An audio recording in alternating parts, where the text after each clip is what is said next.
Anthony Neilson est un auteur contemporain anglais, en fait écossais, qui est à mon avis l'un des auteurs les plus passionnants en ce moment en Angleterre, parce qu'il a une écriture, en fait il écrit en même temps que les comédiens répètent. Dans le monde merveilleux de Dissociat, il se concentre sur une fille en fait qui a un trouble de dissociation qu'on appelle plus facilement en France trouble de personnalité multiple. Et il essaye de la suivre dans son univers en fait.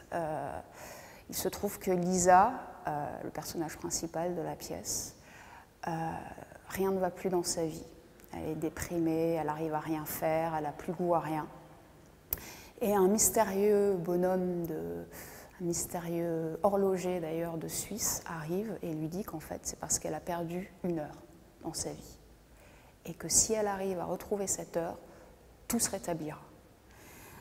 Et alors elle l'écoute, elle lui dit d'accord, qu'est-ce que je dois faire? Et il lui dit, il faut que tu nous suives dans le monde, un monde qui s'appelle Dissociat. Et elle y va.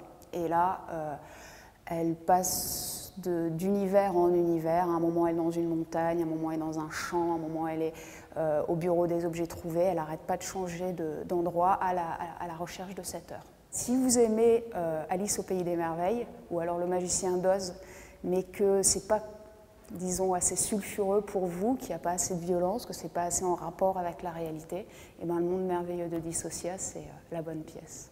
C'est pas pour autant, je ne veux pas dire qu'il y a de la violence, il n'y a pas sexe, violence, etc., mais c'est quand même, oui, Alice au Pays des Merveilles pour adultes.